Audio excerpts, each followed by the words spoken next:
안녕하십니까. 참 잘 오셨습니다. 우리 옆에 분 한번 잘 오셨습니다. 큰 은혜 받으십시오. 큰 은혜 받으십시오.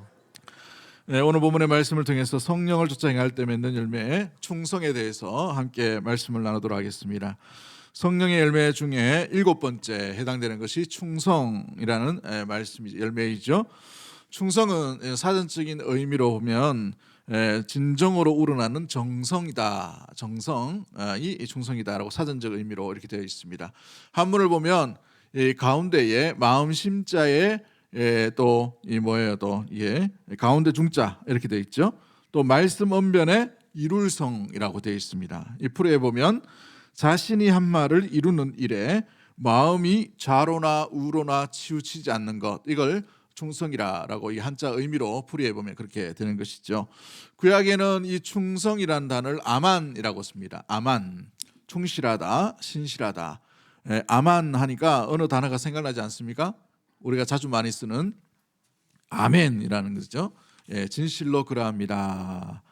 그렇게 살겠습니다. 그 말에 동의합니다. 이 아만, 아멘 유사한 그런 어원으로 보게 됩니다. 이 헬라어에는 피스토스라는 단어를 쓰는데요. 이 피스토스라는 단어에도 충성되다, 성실하다 이런 의미를 가지고 있는 것을 보게 됩니다. 결국은 충성된 자만이 하나님이 함께 하신다고 오늘 본문에 말씀하고 있죠. 오늘 본문의 말씀 다시 한번 읽어보도록 합니다. 같이 볼까요? 시편 101편 6절입니다. 시작. 내 눈이 이 땅에 충성된 자를 살펴 나와 함께 살게 하리니 완전한 길에 행하는 자가 나를 따르리로다. 아멘. 우리 하나님께서 눈을 살펴서 누구를 살핀다라고 되어 있습니까? 충성된 자가 누가 있나 이렇게 살피신다는 말이죠. 충성된 자를 살펴서 어떻게 하신다라고 되어 있죠. 나와 함께 살게 하겠다, 영원한 생명을 주시겠다라고 되어 있어요. 그런데 또 이렇게 6절 말씀에 보시면 어떻게 되어 있습니까? 뒤에 보면 완전한 길에 행하는 자가 나를 따르리로다라고 되어 있습니다. 그러면 충성된 자와 완전한 길은 같은 동의어로 이렇게 비어로 이렇게 비교하게 되는 것을 보게 되죠. 나와 함께 살리라라고 되어 있습니다. 나를 따르리라라고 되어 있어요. 동일한 의미로 이렇게 되어 있는 것을 보게 됩니다. 그러므로 완전한 길로 누가 걷는가? 충성된 자만이 걸어갈 수 있는 것이고, 주와 함께 살 자가 누구인가? 주님을 따르는 자가 되게 되는 것이죠. 주님이 살피실 때에 참되게 충성된 자로 아름답게 발견되어지는 우리 모든 믿음의 모든 가족들이 되기를 주의 이름으로 간절히 축복합니다.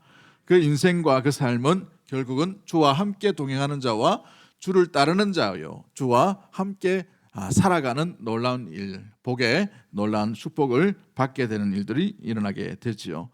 요한계시록에 보면 2장 10절 말씀에 스무나 교회를 향해서 우리 예수님께서 말씀하십니다. 우리 같이 한번 읽어볼까요? 너는 장차 받을 고난을 두려워하지 말라. 볼지어다 마귀가 장차 너희 가운데 몇 사람을 오게 먼저 시험을 받게 하리니 너희가 10일 동안 환난을 받으리라. 내가 죽도록 충성하라. 그래야면 내가 생명의 관을 내게 주리라. 네, 어떻게 충성하라라고 되어 있습니까? 죽도록 충성하라라고 되어 있어요. 그러면 뭘 얻는다고 되어 있어요? 뒤에 보면 생명의 관이라고 되어 있는데 생명의 면류관을 얻게 된다라고 되어 있어요. 생명의 면류관을 얻는 자는 어떤 자입니까? 그러면 충성하는 자예요. 그런데 어떻게 충성한다고요? 죽음이 온다 하더라도 죽도록 이렇게 충성하는 자가 생명의 면류관을 얻게 되는 것이죠. 구약의 말씀과 상통한 말씀을 보게 됩니다.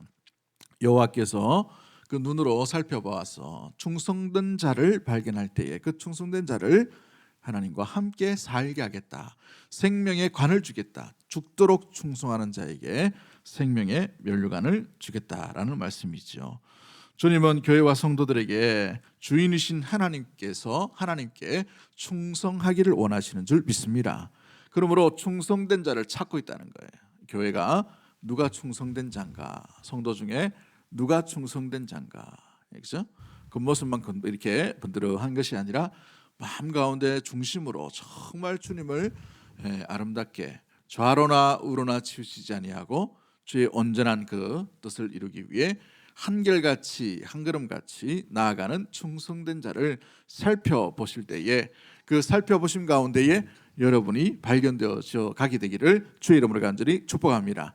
자, 그렇다면 우리가 어떤 자가 이 충성된 삶을 살아갈 수 있을까요? 충성된 모습들은 어떻게 충성된 모습들로 나아갈 수 있을까?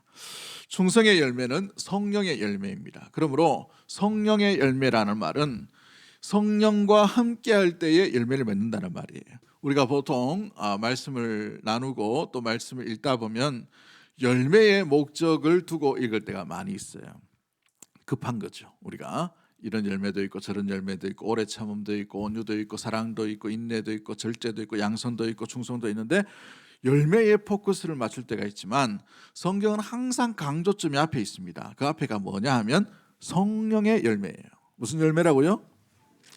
성령의 열매는 무엇으로 열매 맺느냐면 성령으로 말미암아 열매 맺는 것입니다. 내가 노력하고 내가 수고하고 하는 것도 중요하지만 성령과 함께 동행할 때, 하나님과 함께 나아갈 때, 하나님과 같은 방향으로 나아갈 때에 하나님과 함께 동행하는 그 삶, 주님을 따를 때에 온전히 거기에서 나타나는 것이 바로 주님께서 원하시는 주님의 성품인 성령의 열매가 되게 되는 것이죠. 이 충성됨도 마찬가지인 것입니다. 자, 그렇다면 충성됨을 어떻게 표현할까? 어떤 모습이 충성될까? 여러 가지 우리 세상 가운데도 충성된 모습이 참 많이 있는 것을 보게 됩니다. 스위스라는 나라는 200년, 300년 전만 하더라도 유럽에서 가장 못 사는 나라 중에 하나였습니다. 아일랜드도 마찬가지지만 너무너무 못 사는 나라에 척박한 산맥이 있는 그런 지역이기 때문에 곡식도 모자라고 뭔가 발전할 수 있는 그런 것들이 없어요. 그런 가운데에서 이 사람들이 살아남기 위해서 남자들이 산을 타고 등산을 하고 양을 치고 이렇게 하다 보니까 체력이 좋습니다. 그래서 체력이 좋으니까 뭘 하냐면 외국에 가서 용병이 되는 거예요. 대신 싸워주는 것. 요즘 세계에도 이렇게 보면 용병들이 참 많이 있습니다만은 국제적인 용병 단체가 되어가지고 용병을 필요한 데 가서 돈을 많이 받고 용병 일을 군사 일을 합니다. 그래서 벌어가지고 자기의 나라로 이렇게 붙여주게 되는 것을 보게 되죠. 그런데 이 스위스라는 지역에 루체른이라는 지역이 있습니다. 그 루체른이라는 지역에 가면 아주 유명한 동상이 하나 있어요. 그 루체른에 가면 그 동상이 뭐냐면 루체른의 사자, 빈곤의 사자, 뭐 이렇게 빈사의 사자라고 이렇게 얘기합니다만은 루체른의 사자라는 이 조각상이 있는데 미국의 이 극작가인 마크 트웨인이라는 사람, 마크 트웨인이 이 동상을 보고 조각상을 보고 가장 감동적인 이야기가 담긴 동상이다라고 이렇게 표현했다고 합니다. 이 조각상은 잘 보시면은 이 사자가 누워 있어요. 거의 죽어가죠. 근데 가운데 보면 그 창이 꼽혀가지고 이게 죽어가고 있습니다. 근데 그게 머리로 이게 베고 있는 게 부르몽 왕가의 상징하는 방패입니다. 그러니까 이 루체른에 있는 지역에 있는 사람들, 남자 용병들이 부르몽 왕가를 지키다가 죽어갔던 이야기를 이 조각상으로 만든 거예요. 그 배경은 1972년도에 프랑스 혁명 당시에 마지막 이 혁명의 부르몽 왕가의 마지막 왕이었던 루이 16세가 이제 왕당파가 있고 공화파가 있는데 혁명이 일어남으로 말미암아서 이제 혁명군과 막 싸우는 그런 상황이었습니다. 그러다 보니까 이 부르몽 왕가를 지키기 위해 수많은 다른 나라의 용병들이 들어왔는데 다른 나라의 용병들은 다 도망가 버렸어요. 그런데 유독 이 루체른에 있는 이 지역에 있던 용병, 스위스 용병만이 한 1000여 명 정도가 있는데 끝까지 싸우는 거예요. 그러다가 720명 정도가 죽게 됩니다. 300몇 명만 겨우 살아남아가지고 자기의 고국으로 들어가죠.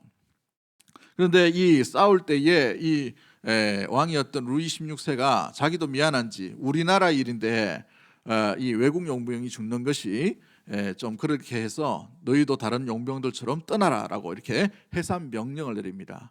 그럴 때에 이 루체른의 용병들이 뭐라고 말했냐면 신인은 목숨으로 지키는 것입니다라고 이야기하고 끝까지 이 왕가편에 서서 자기 역할들을 감당하다가 죽임을 당하는 것이죠. 그래서 이들이 왜 이와 같은 일들을 했는가? 자기 나라에 먹고 살 만한 게 용병밖에 없는데 이게 신의를 잃어버리고 신뢰를 잃어버리면 어느 나라에서도 용병으로 부르지 않는다라는 것을 생각하게 되었어요. 그래서 신의는 목숨으로 지킨다. 그렇게 해서 무엇보다도 그 왕에게 충성을 다하며 목숨까지도 바치게 된 모습들이죠. 여러분, 세상의 왕도 충성된 자를 기리게 되는 것을 보게 됩니다. 충성은 누구나 인정받고 사랑받는 고귀한 성품 가운데 있는 것이죠. 이것은 우리의 신앙생활도 마찬가지인 것입니다. 신앙생활 가운데 충성도 우리 주님이신 만왕의 왕이신 주님 앞에 우리의 모든 우리 중심을 좌로나 우로나 치우치지 아니하고 온전한 마음으로 나아가는 그 정성이 뭐냐? 충성이라는 사실인 것이죠. 하나님 앞에 충성된 아름다운 일꾼, 한결같이 좌로나 우로나 치우치지 아니하고 주만 바라볼 수 있는 믿음의 모든 가족들 되기를 주의 이름으로 간절히 축복합니다. 자, 그렇다면 우리가 어떻게 충성을 할 수 있을까? 어떻게 신앙 안에서 우리가 충성됨을 항상 간직하고 주님 앞에 이 온전한 성품을 올려드릴 수 있을까? 가장 먼저 우리가 충성할 수 있어야 될 모습들은 자기 의를 버려야 되는 것입니다. 그리스도의 의를 가지고 무장되어야 하는 것이죠. 이 충성됨의 무기는 나의 의가 아니라 그리스도의 의라야 된다는 사실입니다. 그런데 나의 의로 무장하고서는 충성을 할 수가 없어요. 이게 무슨 말이냐 하면 내 생각과 내 가치관과 내 감정과 내 경험과 내 생각 가지고서 이 주님의 뜻, 주님의 의, 하나님의 나라를 온전히 이룰 수가 없게 되어 있다는 사실인 거예요. 그러므로 자기 의를 버리고 그리스도의 의로 무장되어야 하는 것이죠. 여러분, 마태복음 16장 24절 말씀에 우리 예수님께서 베드로에게 뭐라고 말씀하십니까? 나를 따라오려거든 무엇을 부인하라라고 되어 있어요. 자기를 부인하라. 자기 부인을 부인하라 이 말이 아니라 자기를 부인해야 되는 거예요. 자기를. 자기 자신을 부인해야 되는 거예요. 여기서 자기 자신은 뭐예요? 자기 자신의 생각, 자기 자신의 스타일이 있단 말이에요. 스타일. 여러분, 우리가 주님의 뜻을 따르고 주님 앞에 복종하기 위해 충성을 하려면 자기 스타일을 빨리 버리셔야 되는 거예요. 자기 생각, 자기 감정, 자기의 경험들, 자기가 가지고 있는 어찌 보면은 붙들고 있는 이 마지막 그거 빨리 버리셔야 되는 거예요. 그 다음에 뭐라고 되어 있습니까? 자기 십자가를 지고 나를 쫓을 것이니라 라고 되어 있어요. 여러분, 이 말씀을 왜 주셨는가? 마태복음 16장은 굉장히 중요한 장입니다. 예수님께서 제자들을 불러오시고 난 뒤에 세상 사람들이 나를 누구라 하느냐라고 물어보십니다. 그럴 때에 여러 제자들이 선지자입니다. 누구 이렇게 누구의 후손입니다. 누구입니다. 말고 이렇게 여러 가지 이야기를 해요. 그 가운데에 베드로만이 뭐라고 얘기합니까? 주는 그리스도시요 살아계신 하나님의 아들이십니다 라고 할 때 우리 예수님이 너무 기쁘셨어. 성령의 감동으로 고백한 그 고백 위에 뭘 세우리라고 말씀하셔요? 교회를 세우리라 라고 말씀하시고 음부의 권세가 감당치 못하리라 라고 하면서 그 음부의 권세를 이길 수 있는 교회를 이 고백 위에 세우실 것을 이렇게 말씀하고 있는 것을 보게 되지요.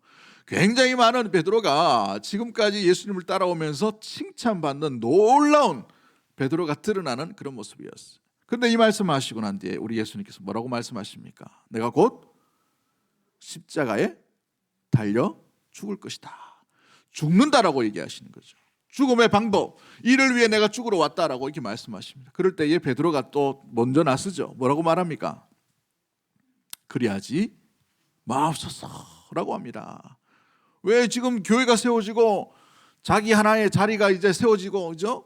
예루살렘에 들어가면 이제 주님의 나라가 확 임해가지고 자기는 어떤 장관을 맡을 것 같은 그런 칭찬, 그런 놀라운 것들을 받아들였단 말이에요. 자기 스타일로 말씀을 받아들였단 말이죠. 그러니까 예수님 그거 안 됩니다. 그 방법 아니에요. 예수님 왜 죽으려 하십니까? 이 중요한 때에 왜 죽으려 하십니까? 라고 예수님을 베드로가 말리는 것을 보게 됩니다. 그럴 때 우리 예수님께서 뭐라고 말씀하시죠? 사탄아 물러가라 라고 되어 있어요. 사탄아 물러가라. 우리 예수님이 제자에게 유일하게 사탄아 물러가라 라고 유일하게 하신 제자가 베드로예요. 여러분, 왜 이와 같은 일들을 하실까요? 무엇이 주님께서 요구하시는 겁니까? 그때에 이 중요한 말씀을 하시는 거예요. 누구든지 나를 따라오리거든 자기를 부인하고 자기 십자가를 지고 나를 따를 것이다.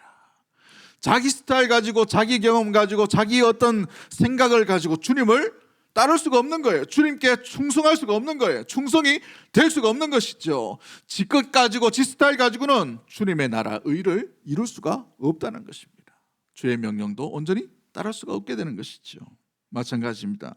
그 순종의 온전한 본을 보이신 우리 예수님이 어떤 본을 보이십니까?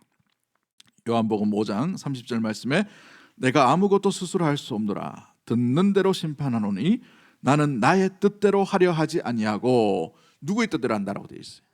나를 보내신 이의 뜻대로 하려 함으로 내 심판은 의롭다라고 말씀하십니다. 요한복음 6장 38절 말씀에 또 어떻게 말씀하고 있나요? 내가 하늘에서 내려온 것은 내 뜻을 행하려 함이 아니요 나를 보내신 이의 뜻을 행하려 함이라라고 되어 있어요. 철저하게 어디에 맞춰 있습니까?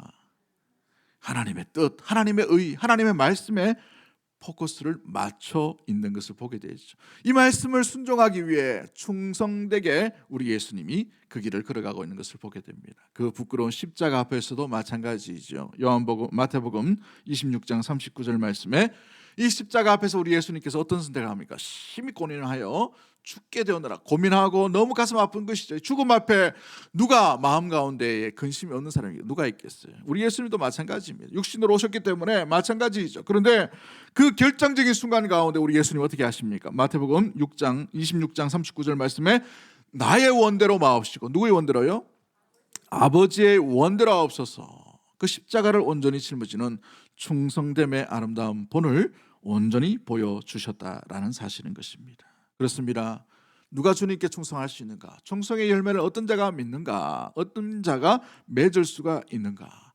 자기 의를 버리고 그리스도의 의, 하나님의 말씀, 하나님의 계획으로 하나님의 뜻, 하나님의 온전한 말씀으로 머리부터 발끝까지 무장되어지고 그 말씀에 지배를 당하고 그 말씀으로 역사하시는 성령 가운데 온전히 충만하게 될 때에 비로소 우리는 충성의 발걸음으로 한 발자국 걸어가게 되는 줄 믿습니다. 그것이 온전한 삶의 모습들인 것이죠. 여러분, 자기 의로는 충성이 될 수가 없는 것이에요. 찰스 스퍼즈 목사님은 이렇게 말합니다.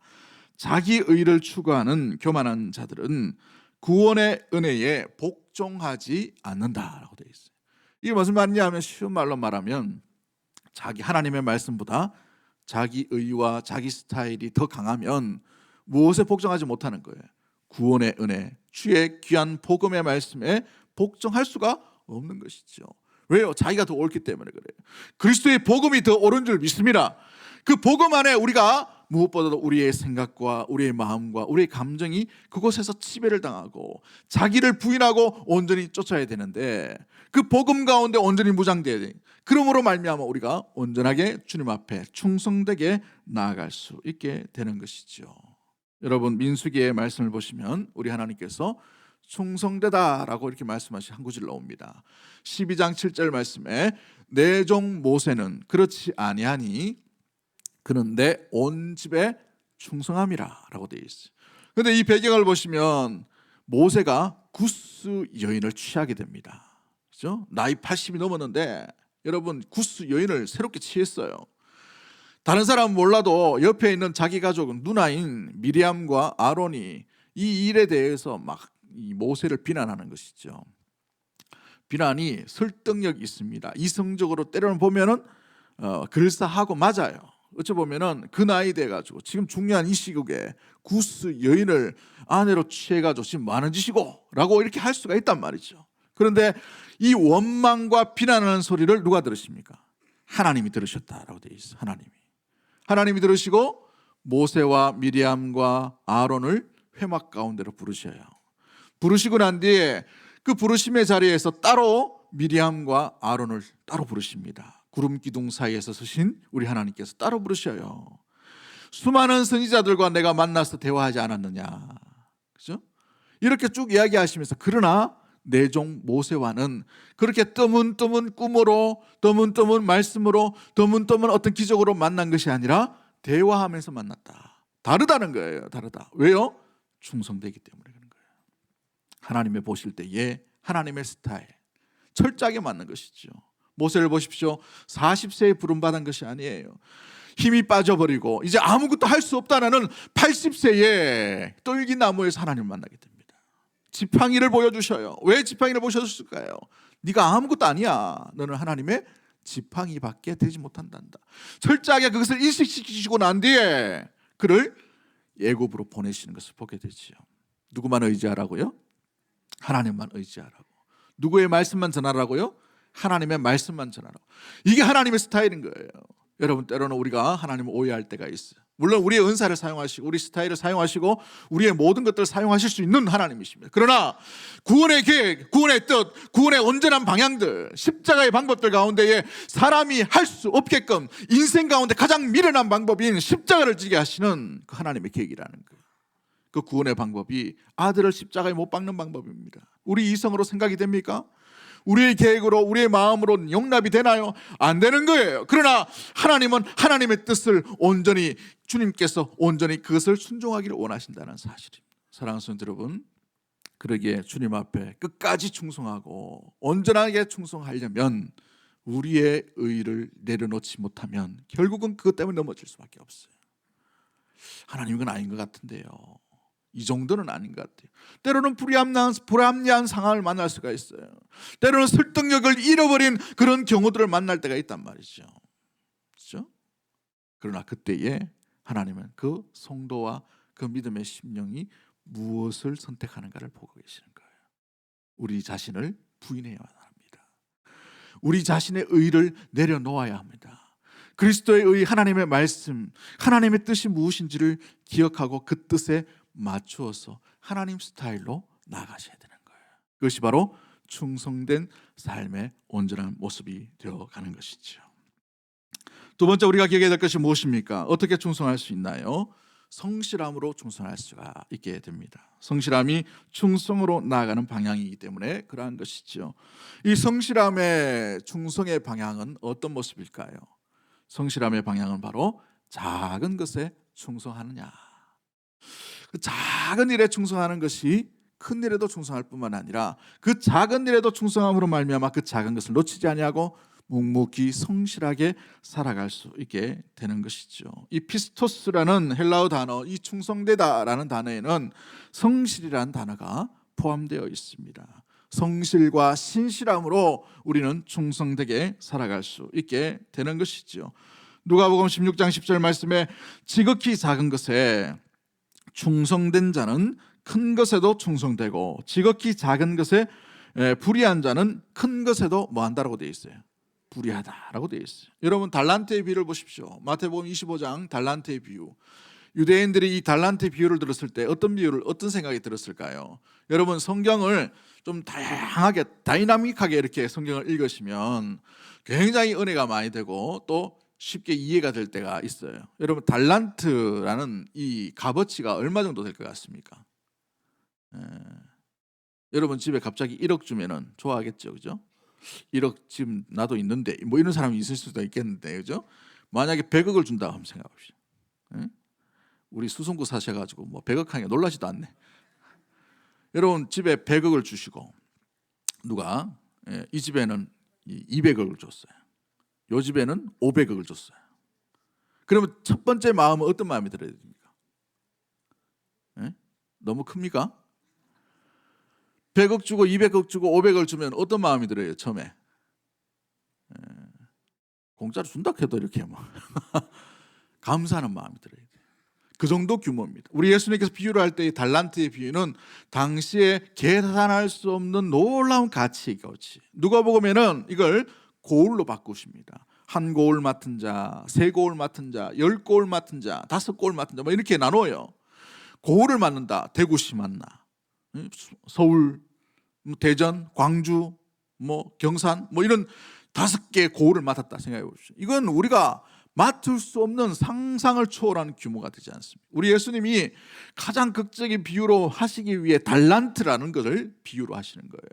그러면 한 달란트 받았다는 것은 어마어마한 달란트예요. 5달란트 받았다는 것은 어마어마한 달란트고 3달란트, 2달란트 받았다는 것은 정말 어마어마한 달란트입니다. 그런데 5달란트 받은 자와 2달란트 받은 자는 그걸로 인하여서 남기죠. 그래서 주인에게 다시 돌려드립니다. 왜 그랬습니까?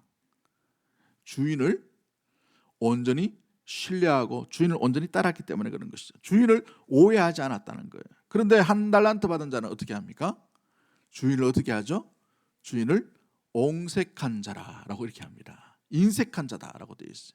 없는 데서 있는 것을 거두려고 하는 자다라고 이렇게 이야기하죠. 여러분, 뭘 그렇게 얘기합니까? 비교하는 것을 보게 되죠. 그런데 우리 예수님께서 1달란트, 2달란트, 5달란트, 이 5달란트, 2달란트 가운데에 남긴 자들을 어떻게 평가를 하셔요? 작은 일에 충성하였도다. 그래서 그 열매 거둔 것을 다시 그들에게 맡기시는 것을 보게 되죠. 어마어마한 규모예요. 어마어마한 규모. 그럼에도 불구하고 예수님께서는 작다라고 되어 있어요. 작다. 우리 예수님의 스케일, 하나님의 나라의 이 규모가 얼마인지 상상을 초월하는 그 모습들을 보게 됩니다. 그런데 우리는 우리가 생각할 때 크다라고 생각할 때 하는 일에 주목할 때가 있어요.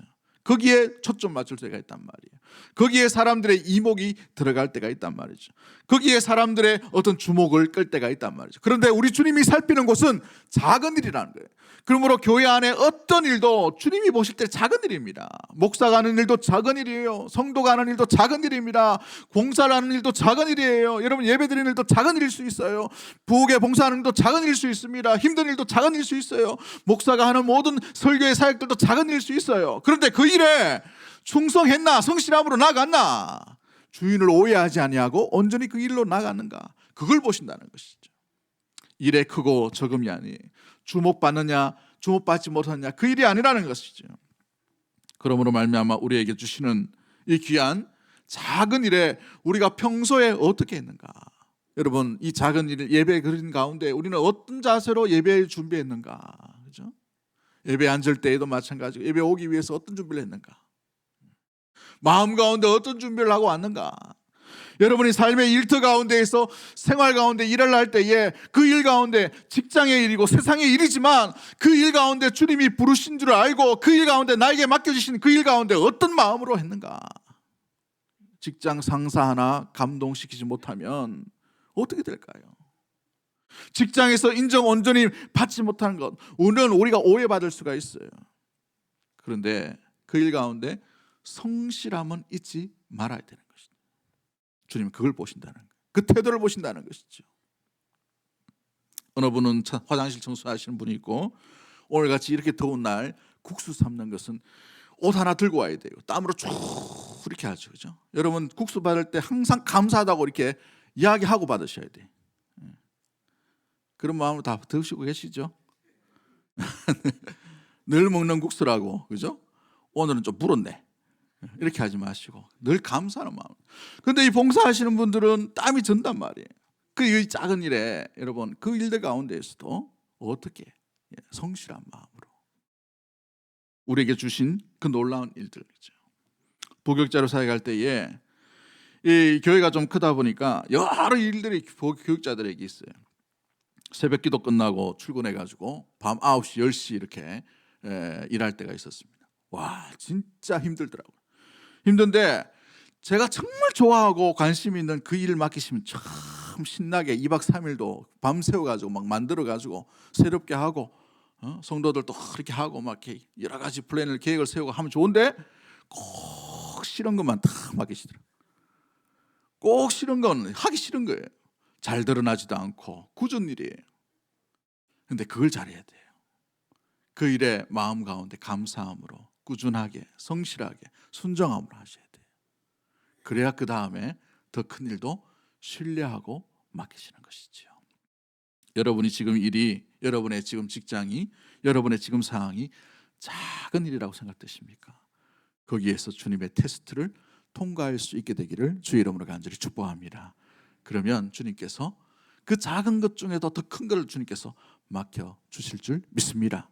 마지막 세 번째로 우리가 기억해야 될 것이 무엇입니까? 우리 누가 주님 앞에 충성할 수 있을까요?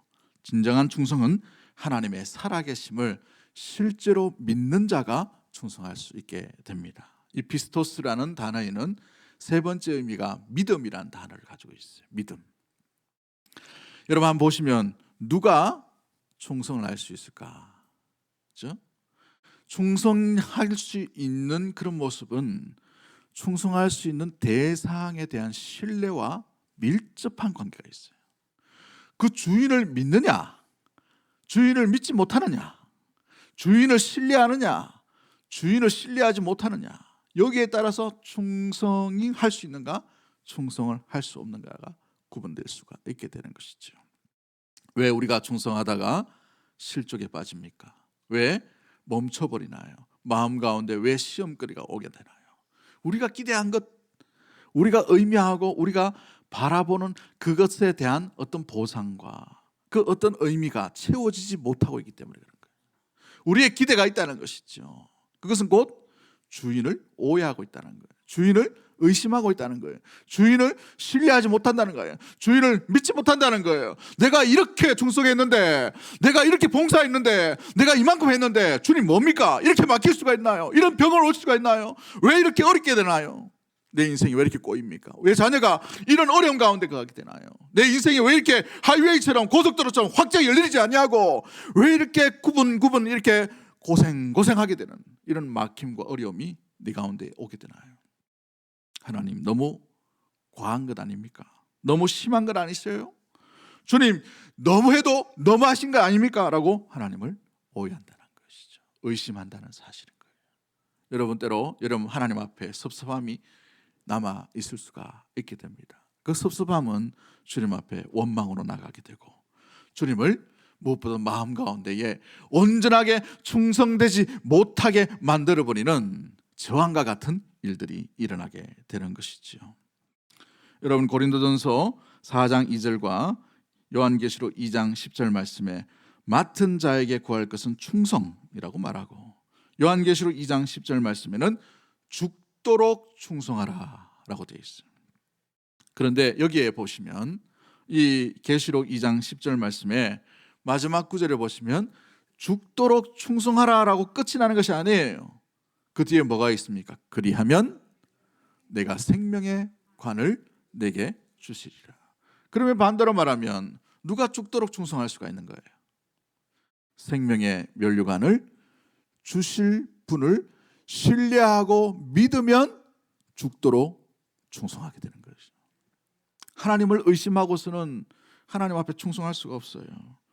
우리 예수님을 의심하고는 예수님의 말씀을 온전히 순종으로 충성으로 온전히 나아갈 수가 없게 되는 것이죠. 요한복음 11장 26절 말씀에 우리 예수님께서 이런 말씀을 하시죠. 무릇 살아서 나를 믿는 자는 영원히 죽지 아니하리니 이것을 내가 믿느냐. 이 말씀을 언제 하시냐면 나사로의 죽음을 보시고 예수님께서 하셔요. 그런데 예수님께서 좀 늦게 가십니다. 이미 나사로가 죽어서 나흘의 시간이 흘러버렸습니다. 팔레스타인 지역은 너무 뜨겁기 때문에 시체가 빨리 부패해요. 이틀만 지나면 완전히 이렇게 부패의 냄새가 막 이렇게 나게 됩니다. 그래서 동굴에 돌로 막아버리는 것이죠. 그런데 사흘이나 늦게 예수님께서 도착하셨어요. 그 가운데 마르다가 좀 일찍 오셨더라면 살아났을 터인데 이 말씀을 듣고 그렇게 반응하는 것이죠. 그럴 때 우리 예수님께서 마르다에게 뭐라고 말씀하십니까? 요한복음 11장 39절과 40절 말씀에 예수께서 이르시되 돌을 옮겨 놓으라라고 하셔요. 돌을 옮겨 놓으라. 여러분, 상식이 맞지 않는 말이에요. 이미 죽었어요. 이미 시체의 냄새가 난단 말이죠. 상식적으로 모든 마을에 모든 상황들 다 아는 사람이에요. 호흡이 끝나버린 사람입니다. 생명이 끝난 사람이에요. 그러면 그냥 옆에 오셔가지고 장례 지내는데 슬퍼 좀 하시고 그냥 위로 좀 해주시고 그것으로 만족하고 끝나야 되는 거예요. 그런데 우리 예수님께서 뭐라고 말씀하십니까? 돌을 옮겨 놓으라. 상식에 맞지 않는 순종할 수 없는 부담스러운 말씀이죠. 그 가운데에 기적을 누가 못 보게 됩니까? 누가 그 놀라운 부활의 영광을 얻게 되나요? 돌을 옮겨 놓은 심령과 가정, 그 사람들이 바로 기적의 하나님, 기적의 능력을 온전히 만나게 되는 것이죠. 결국은 충성은 누가 하는가? 믿는 자가 하는 것이죠. 믿음 없는 자는 하나님께 충성할 수가 없는 거예요. 믿음 없이는 충성으로 온전히 끝까지 주님 앞에 나아갈 수가 없게 되는 것이죠. 사랑하는 성도 여러분, 백부장이 예수님께 나아가 뭐라고 말합니까? 오시지 마십시오. 말씀만이라도 충분합니다. 그 말씀을 믿음으로 말미암아 그 가정에 종이 살아나게 되는 놀라운 일들, 회복되게 되는 일들이 일어나게 되는 것이죠. 왜요? 주님을 말씀을 신뢰했기 때문에 그런 거예요. 오늘도 마찬가지입니다. 충성됨으로 말미암아 생명의 관, 생명의 면류관, 생명의 놀라운 은혜의 복을 받을 자가 누구인가? 오늘 이 시편 101편 6절 말씀처럼 주와 함께 행하는 자, 주를 따르는 자가 누구인가? 주님 앞에 신뢰함으로 충성된 자, 주님을 믿는 자인 것이지. 안 믿는데, 신뢰가 안 되는데 충성이 일어날 수가 없어요. 내가 충성해봐야 아무런 효과가 없다, 아무런 의미가 없다, 주인을 의심하고 주님을 믿지 못하는데 충성이 될 수가 없는 것이죠. 그러므로 사랑하는 여러분, 내 충성이 희미해질 때 여러분 빨리 점검해 보셔야 돼요. 내가 주님을 믿고 있는가? 주님의 신뢰 가운데 거하는가? 주님이 어떤 어려움과 고난과 박해가 있다 하더라도 죽도록 충성하는 자리를 벗어나지 아니하고 몸부림치면서라도 뚜벅뚜벅 걸어가는 그 심령 가운데 주와 함께 나아가려고 하는 몸부림이 있는가 점검해 보셔야 하는 것이죠. 사랑하는 성도 여러분, 그렇습니다. 그래서 계시록 2장 10절 말씀에 고난이 오지만 그럼에도 불구하고 뭐 하라 되어 있어요? 고난을 피해 도망하라고 말씀하지 않으셔요.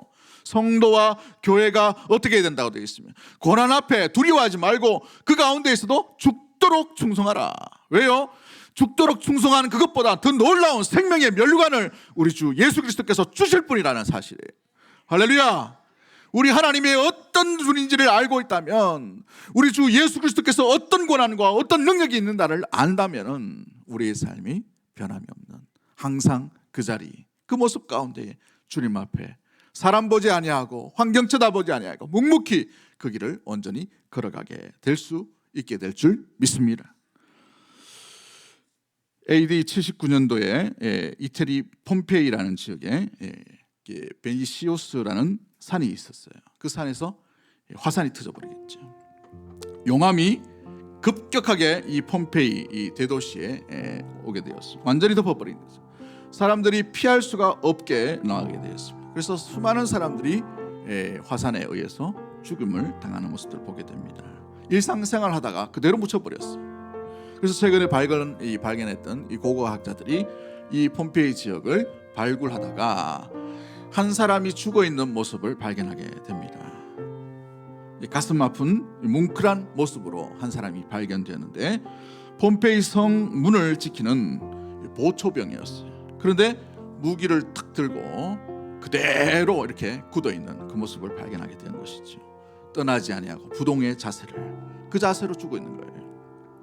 물론 상황이 어떻게 되는지는 잘 모르지만 그 자세를 보고 가슴이 뭉클했던 이 미술 작가인 콘트로라는 사람이 그림을 그리게 됩니다. 그림을 그려서 이렇게 영국에 있는 워크 아트 갤러리에 전시하게 됩니다. 이 군인을 모델로 해서 당시의 어지러운 모습을 온전히 그려놓게 됐죠. 이 그림을 그리면서 다 그리고 난 뒤에 이 그림의 제목을 충성이라고 이렇게 지어놓게 되었습니다. 여러분, 화산재가 떨어집니다.